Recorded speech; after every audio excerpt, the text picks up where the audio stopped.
Hello friends, कैसे हैं आप सब लोग। मैं विश्रांत आपका तैयारीपुर पे एक बार फिर से स्वागत करता हूं।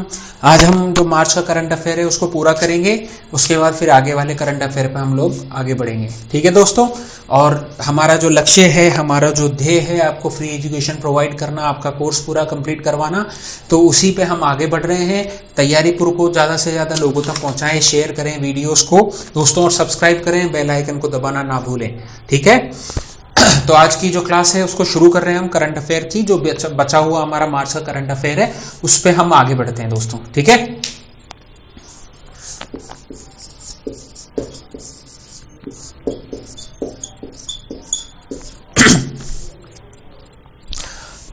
अब एक बात करते हैं। एक टूर्नामेंट हुआ था स्पेनिश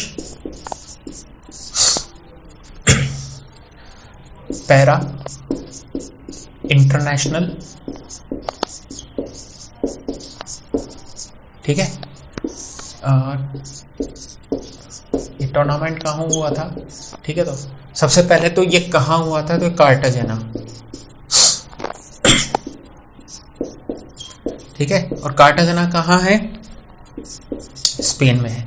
कार्टाजेना से आप ध्यान रखें, आपको याद होगा जब इकोलॉजी पढ़ते हैं हम, पर्यावरण से संबंधित जो हमारे मीटिंग्स हुई थी उसमें कार्टाजेना मीटिंग भी थी, कार्टाजेना प्रोटोकॉल्स भी हम लोग पढ़ते हैं, तो उसी से याद रखिए कहाँ पर स्थित है, स्पेन में।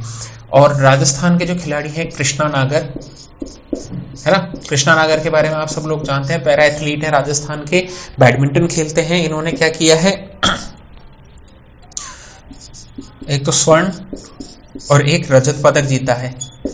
स्वर्ण पदक तो इन्होंने जीता है एकल प्रतियोगिता में, और युगल प्रतियोगिता में जो है इन्होंने रजत पदक जीता है इस प्रतियोगिता के अंदर। ठीक है दोस्तों, तो ये थी स्पेनिश पैरा इंटरनेशनल टूर्नामेंट। इसमें कृष्णा नागर जो है राजस्थान के जो बैडमिंटन के खिलाड़ी हैं, इन्होंने स्वर्ण पदक जीता है और रजत पदक जीता है। स्वर्ण पदक तो जीता है एकल सिंगल्स में, और रजत पदक जो है सिल्वर मेडल जीता है वो है डबल्स में, युगल में। ठीक है दोस्तों, चलिए आगे बढ़ते हैं।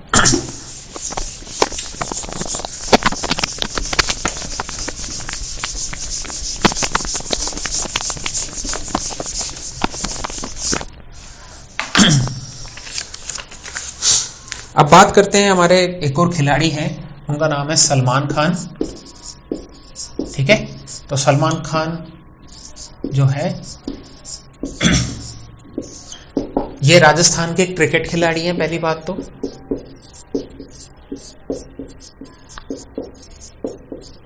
और एक ट्रॉफी होती क्रिकेट से रिलेटेड, C.K. नायडू, ठीक है, C.K. नायडू ट्रॉफी के लिए जो है अंडर 25 वाली टीम जो है, उस टीम के इनको क्या किया गया है, कप्तान बनाया गया है।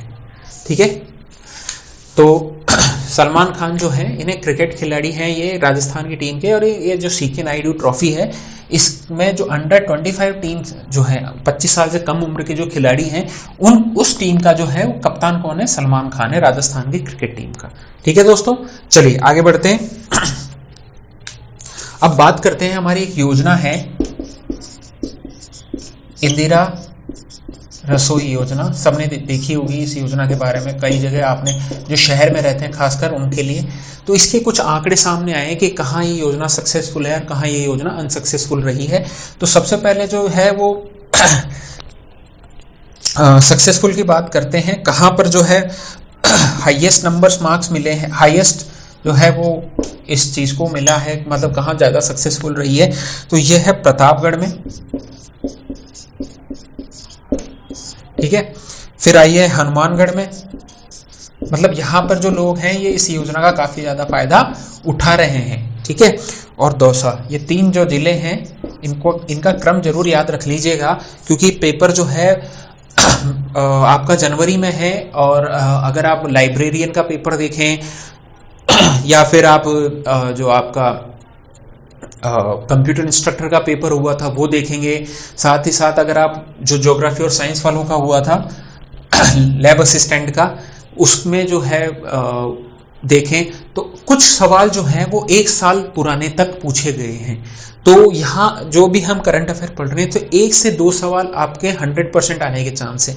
और जैसे जैसे हम जैसे अब मार्च के बाद अप्रैल, मई, जून, जुलाई जब हम चलेंगे तो फिर नंबर ऑफ क्वेश्चंस जो हैं उन माह से या जो हम पढ़ने वाले उसमें से नंबर ऑफ क्वेश्चंस आने की जो संभावना है काफ़ी ज़्यादा होने वाली है दोस्तों। तो क्लासेस मिस मत करिए, बिल्कुल ध्यान से पढ़ते रहिए, रिवाइज करते रहिए। छोटी छोटी क्लासेस हैं और ज़्यादा लोड भी आपको नहीं होगा दोस्तों, ठीक है। और मैथ्स भी हम लोग जो है आपका CET और जो 3rd ग्रेड है उसको भी लेके हम एक साथ चलने वाले हैं दोस्तों। तो बिल्कुल ना घबराएं, तैयारीपुर के साथ जुड़े रहें, शेयर करें, सब्सक्राइब करें दोस्तों। चलिए आगे बढ़ते हैं। इंदिरा रसोई के बारे में बात कर रहे थे, लोएस्ट की बात करें कि कहाँ इस रसोई को लेकर जो रुझान है लोगों का वो बेहद कम है। तो सबसे पहले हमारी राजधानी आ जाती है जो है जयपुर, फिर आ जाता है राजसमंद और फिर आ जाता है दोस्तों झालावाड़, ठीक है। तो हाईएस्ट जहां सबसे ज्यादा लोग फायदा ले रहे हैं वो प्रतापगढ़, हनुमानगढ़, दौसा, और जहां लोगों का रुझान इस योजना हेतु कम है वो क्या जगह है, वो है जयपुर, राजसमंद, झालावाड़, ठीक है। परसेंटेज याद करने की आप लोगों को जरूरत नहीं है दोस्तों, बस ये जो है आंकड़ा याद कर लीजिए। इसका जो ध्येय वाक्य है इंदिरा रसोई योजना का जो थीम हम बोल सकते हैं वो क्या है, कोई भूखा न सोए, ठीक है। तो ये जो है इस योजना का ध्येय वाक्य है। कब चालू हुई, 20 अगस्त 2020 को। और एक इंपॉर्टेंट बात, ये जो योजना है ये सिर्फ शहरी क्षेत्रों के लिए है, ठीक है। तो ये भी आपको ध्यान में रखना है इंदिरा रसोई योजना के बारे में कि एक तो इसकी थीम क्या है, कोई भूखा ना सोए, 20 अगस्त 2020 इसकी डेट है, और सभी क्षेत्रों में शहरी क्षेत्रों में जो है इस योजना को लागू किया गया है राज्य सरकार द्वारा। इसमें कितने में थाली दी जाती है, एक थाली दी जाती है 8 रुपए की। जो व्यक्ति है उसको 8 रुपए पे करना है, उसको भरपेट खाना यहाँ पे मिल जाता है दोस्तों, ठीक है। चलिए आगे बढ़ते हैं।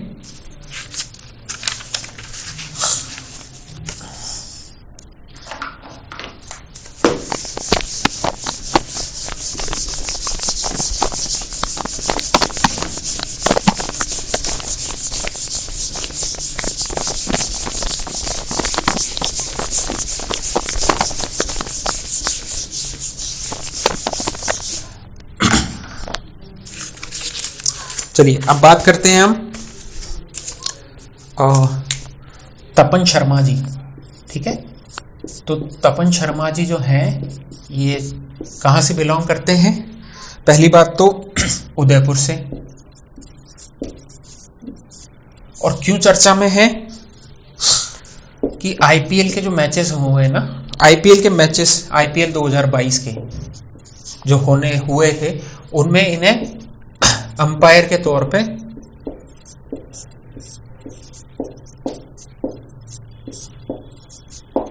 शामिल किया गया था पैनल के अंदर, ठीक है। तो ये है तपन शर्मा जी जिनका संबंध उदयपुर से है। तो सवाल कई बार उटपटांग से आ जाते हैं, कंफ्यूज करने वाले आ जाते हैं। तो आपसे पूछा जाएगा कि राजस्थान के किस व्यक्ति को जो है वो IPL 2022 के अंदर अंपायर पैनल में शामिल किया गया था या अंपायर नियुक्त किया गया था, तो वो है तपन शर्मा जी। और उनका संबंध कहां से है दोस्तों, उदयपुर जिले से, ठीक है। चलिए आगे बढ़ते हैं।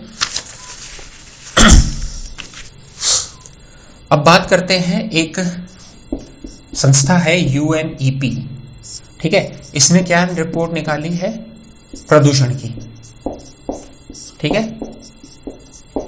प्रदूषण की जो रिपोर्ट है, और कौन से प्रदूषण की दोस्तों, ध्वनि प्रदूषण की,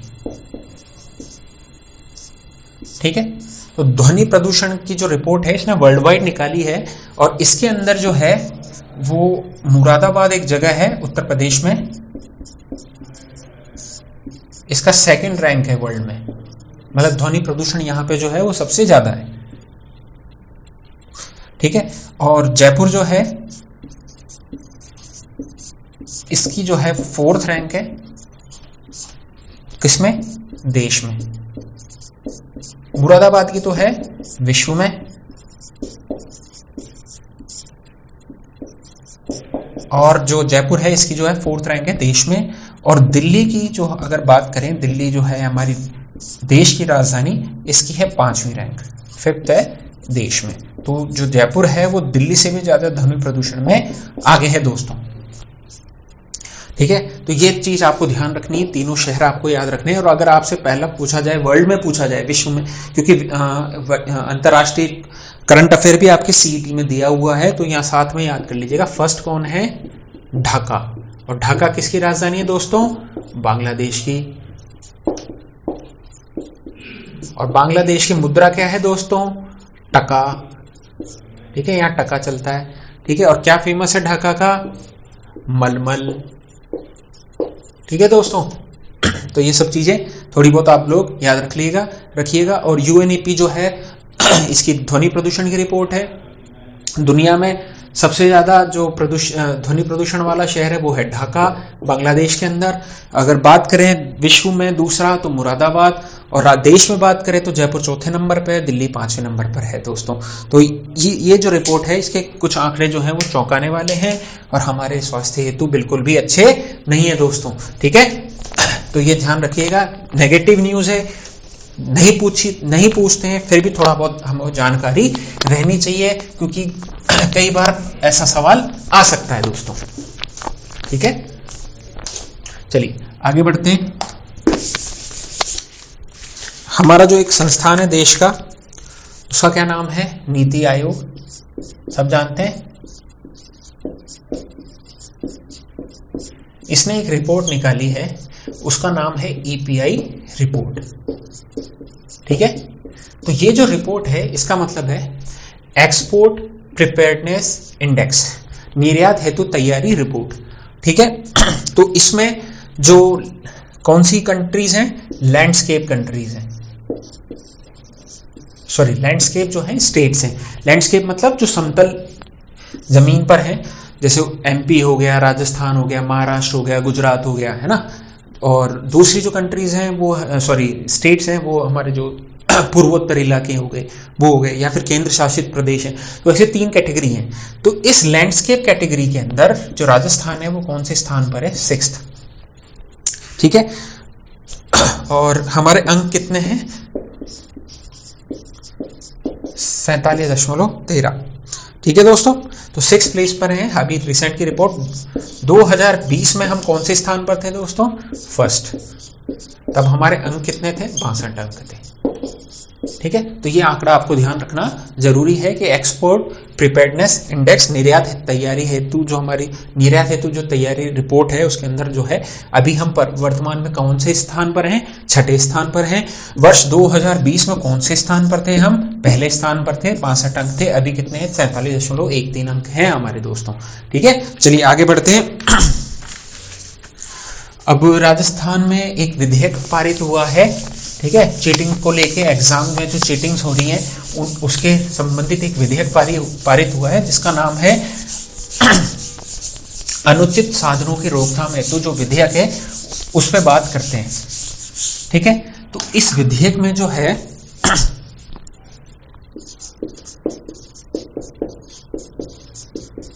सार्वजनिक परीक्षा में रोकथाम विधेयक। ठीक है, नाम तो और बड़ा है पर इसको शॉर्ट में हम समझते हैं कि सार्वजनिक परीक्षा में अनुचित साधनों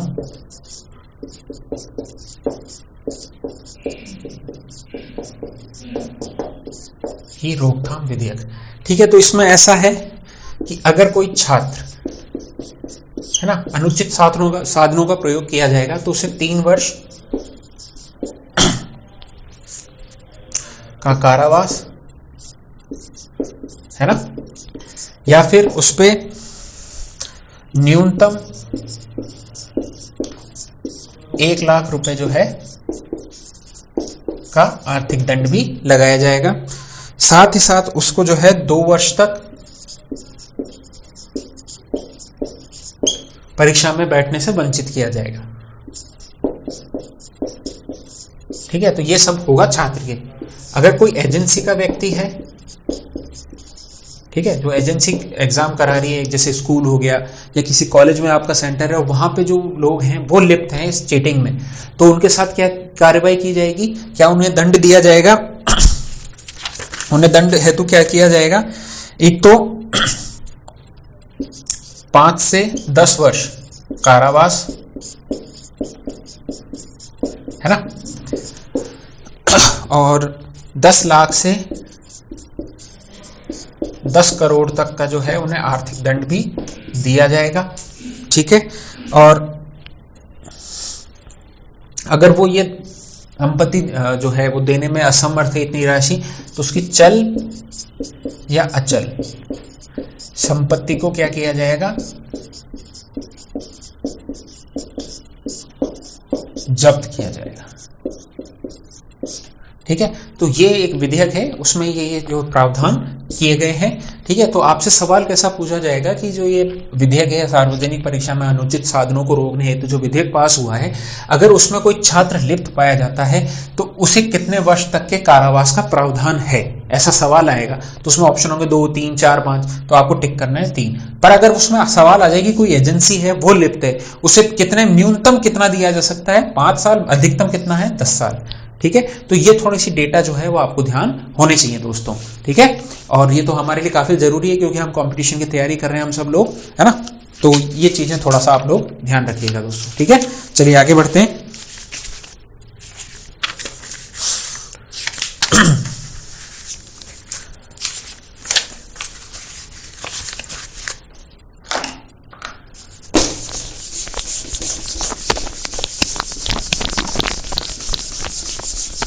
अब एक कॉन्फ्रेंस की बात करते हैं। ठीक है, तो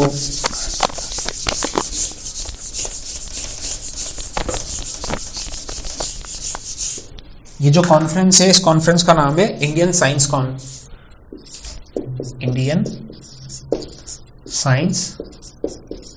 कांग्रेस। ठीक है, तो ये जो है इसका जो नेक्स्ट सेशन होगा वो कब होगा? 3 से 7 जनवरी 2023 के अंदर होगा। ठीक है, पहली बात, कहां होगा? उदयपुर में होगा। उदयपुर में भी कहां होगा? मोहनलाल सुखाड़िया।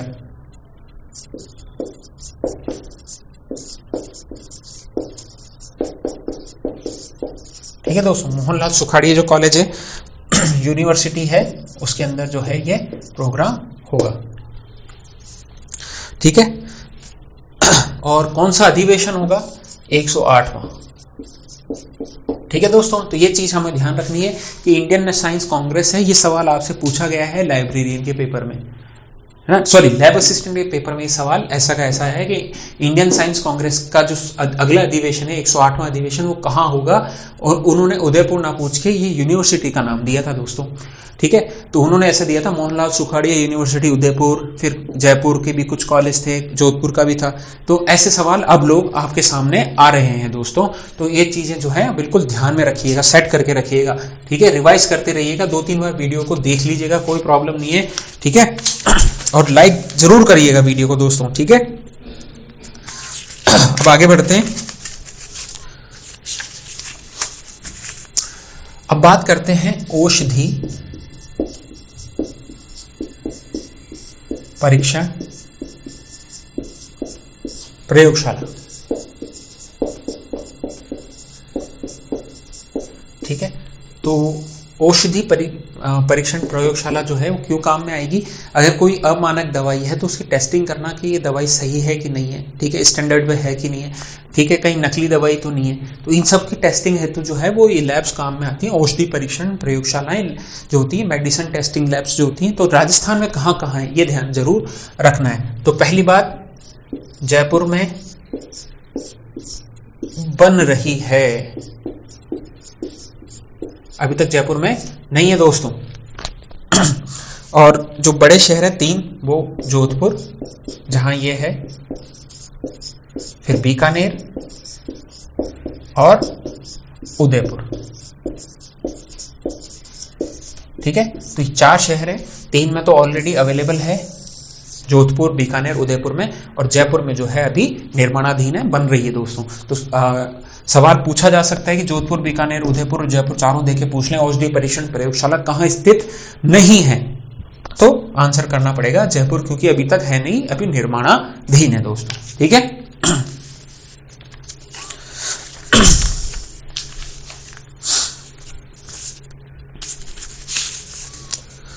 अब एक बहुत इंपॉर्टेंट सवाल है उत्तर तलाई एयरपोर्ट। ये सवाल भी आपका जो है वो पूछा गया था कि कहाँ स्थित है दोस्तों, तो ये जो है वो बाड़मेर में स्थित है।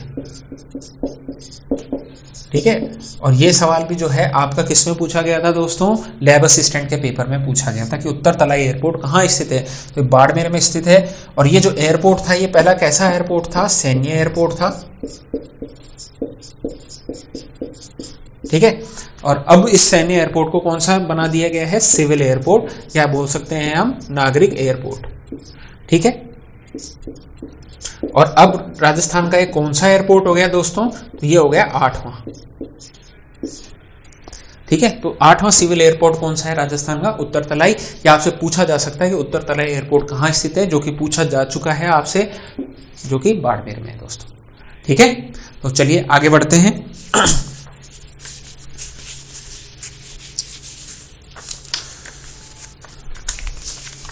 और एक महोत्सव की बात करते हैं, थार महोत्सव।